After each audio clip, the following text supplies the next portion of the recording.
So if you want a wise democracy, you need to have very rich commons to encourage people being together and taking responsibility together. There's another associated pattern called stewardship.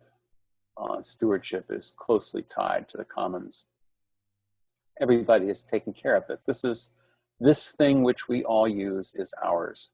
And if you have that in some way that includes everybody, we use the streets, we use the sidewalks. They are part of our commons and we need to take care of them. And nature is too often assumed to either be there as a commons and not well taken care of, or it is owned. There's more and more of nature. Whenever you see privatization activities, that means that pieces of the commons are being contained and changed into commodities. The commons is not a commodity. So the fact that as our water gets polluted and more people are drinking bottled water, this is an example of not taking care of the commons, not stewarding the commons in a way that it is still commons, and it becomes something which is part of the landscape but is not usable by people. So even air and water are becoming colonized. So cultural commons, many people, a lot of people think, oh, the commons is nature and we should take care of it. But a lot of the built environment is also commons.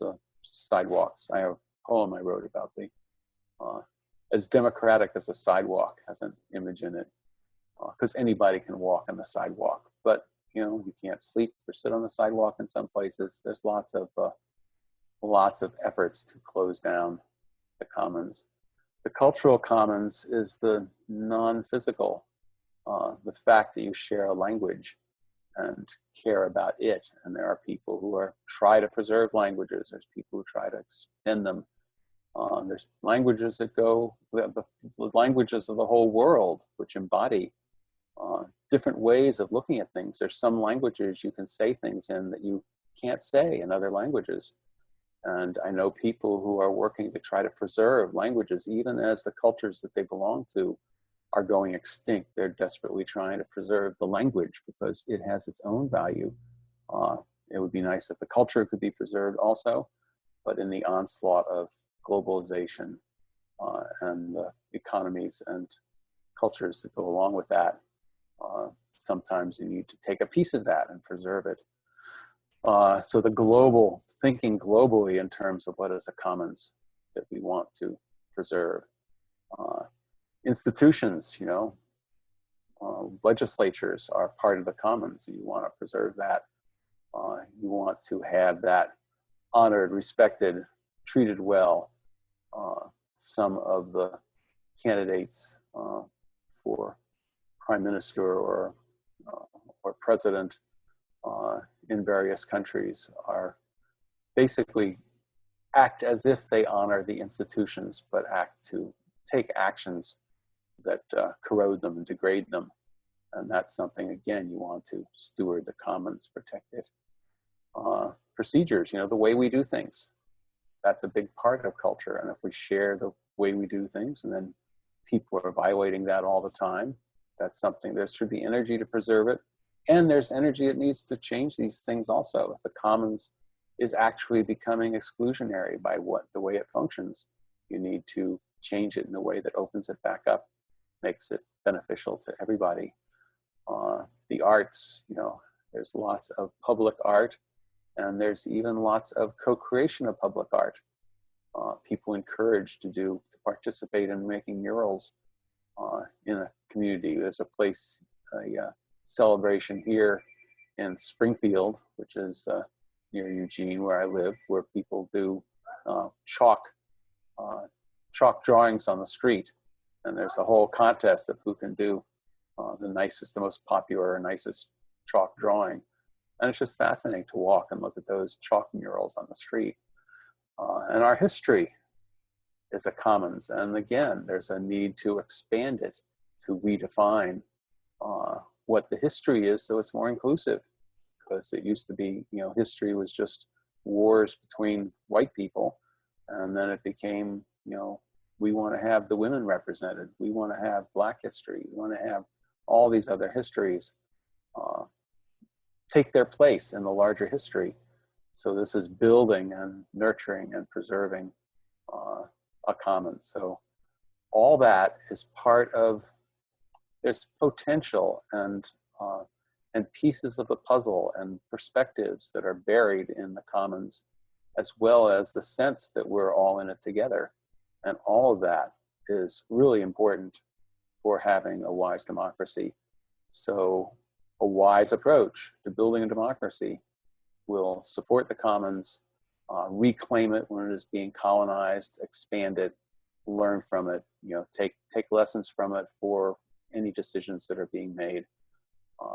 So it's a living relationship between the wisdom dimension of democracy and the commons dimension of democracy.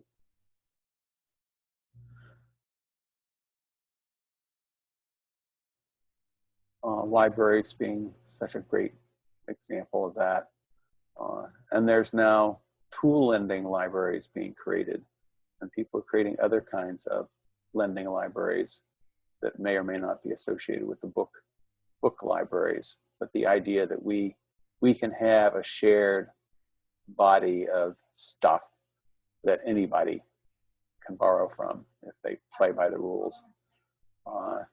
And then there's a school of commoning that exists that trains people in thinking and acting this way, and the P2P, which is peer-to-peer foundation, the sense of having spaces where we as individual peers come together and work on common projects. This is a P2P foundation. It's a website that looks at all those kinds of phenomenon going on in the society. So it's a great source of information about the commons, and itself is a wiki for posting things about the commons.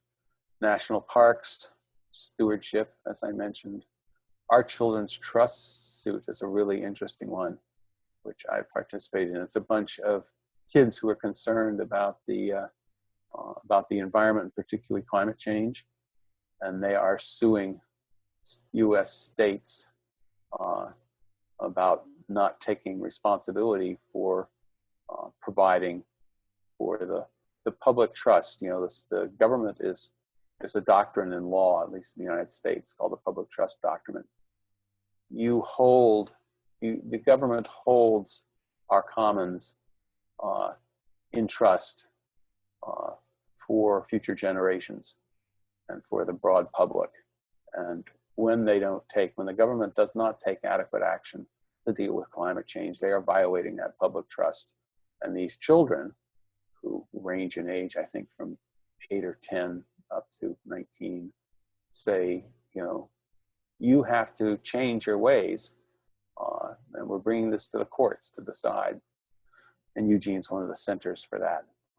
So I'm happy to participate in that. CSAs, community supported agriculture. This is saying we are going to participate in a farm that is, in effect, all of ours.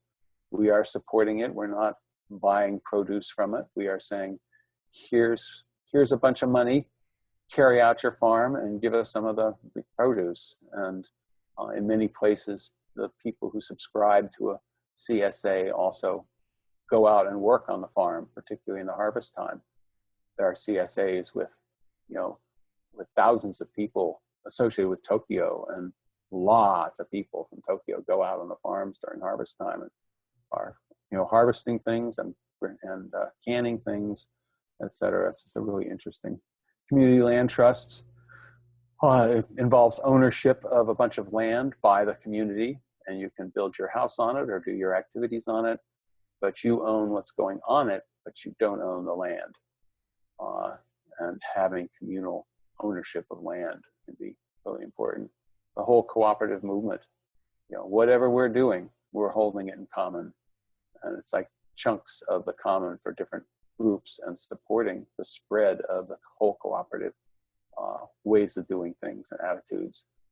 And this morning I was realizing Creative Commons licenses means we're not going to copyright this or patent it in a way that is holding it away from other people. To some extent that we specify, we want our rights to be honored. And we are also specifying that you, whoever you are, can use this in various ways that we specify. So it's loosening up on the tight hold that most copyright and patent things have on intellectual and physical creativity. And then there's public schools.